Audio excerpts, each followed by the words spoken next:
Indian പാർലമെന്റിന്റെ അധോമണ്ഡലമാണ് ലോക്സഭ. രാജ്യത്തെ ലോക്സഭാ നിയോജക മണ്ഡലങ്ങളിൽ നിന്ന് നേരിട്ട് തിരഞ്ഞെടുക്കുന്ന പ്രതിനിധികളാണ് ഇതിലെ അംഗങ്ങൾ. ജനസംഖ്യാടിസ്ഥാനത്തിലാണ് ഓരോ സംസ്ഥാനത്തിലെയും ലോക്സഭാ സീറ്റുകൾ നിശ്ചയിക്കപ്പെട്ടിരിക്കുന്നത്. 5 വർഷമാണ് കാലാവധി.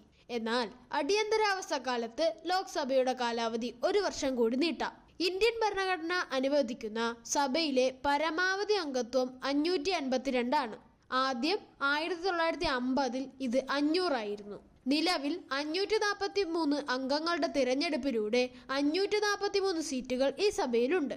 1952-നും 2020-നും ഇടയിൽ ആംഗ്ലോ ഇന്ത്യൻ കമ്മ്യൂണിറ്റിയിലെ 2 അധിക അംഗങ്ങളെ ഇന്ത്യൻ ഗവൺമെന്റിന്റെ ഉപദേശപ്രകാരം ഇന്ത്യൻ രാഷ്ട്രപതി നാമനിർദ്ദേശം ചെയ്തു.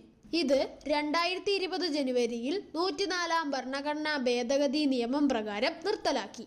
25 വയസ്സ് കഴിഞ്ഞ ഏതൊരു ഇന്ത്യൻ പൗരനും ലോക്സഭയിലേക്ക് മത്സരിക്കാം. പ്രായപൂർത്തി വോട്ടവകാശത്തിന്റെ അടിസ്ഥാനത്തിലാണ് ലോക്സഭയിലേക്ക് തിരഞ്ഞെടുപ്പ് നടക്കുന്നത്. 18 വയസ്സ് തികഞ്ഞ ഏതൊരു ഇന്ത്യൻ പൗരനും വോട്ട് ചെയ്യാൻ അവകാശമുണ്ട്.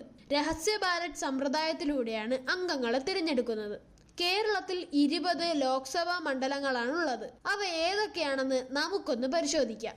കാസർഗോഡ്, കണ്ണൂർ, വടകര, വയനാട്, കോഴിക്കോട്, മലപ്പുറം, പൊന്നാനി, പാലക്കാട്, ആലത്തൂർ, തൃശൂർ, ചാലക്കുടി, എറണാകുളം, ഇടുക്കി, കോട്ടയം, ആലപ്പുഴ, മാവേലിക്കര, പത്തനംതിട്ട, കൊല്ലം, ആറ്റിങ്ങൽ, തിരുവനന്തപുരം.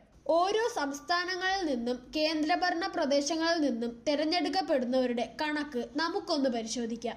ആൻഡമാൻ നിക്കോബാർ ദ്വീപുകൾ 1, ആന്ധ്രാപ്രദേശ് 25, അരുണാചൽ പ്രദേശ് 2, ആസാം 14, ബീഹാർ 40, ചണ്ഡീഗഡ് 1, ഛത്തീസ്ഗഡ് 11, ദാദ്ര നാഗർ ഹവേലി, ദാമൻ ദിയു എന്നിവ 2, ഡൽഹി 7, ഗോവ 2, ഗുജറാത്ത് 26, ഹരിയാന 10, ഹിമാചൽ പ്രദേശ് 4, ജമ്മു കാശ്മീർ 5, ജാർഖണ്ഡ് 14, കർണാടക 28, കേരളം 20, ലഡാക്ക് 1, ലക്ഷദ്വീപ് 1, മധ്യപ്രദേശ് 29, മഹാരാഷ്ട്ര 48, മണിപ്പൂർ 2, മേഘാലയ 2, മിസോറാം 1, നാഗാലാൻഡ് 1, ഒഡീഷ 21, പുതുച്ചേരി 1, പഞ്ചാബ് 13, രാജസ്ഥാൻ 25,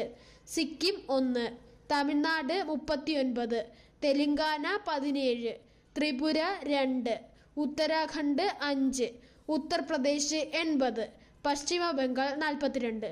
ഇങ്ങനെ ആകെ 543 സീറ്റുകളാണുള്ളത്.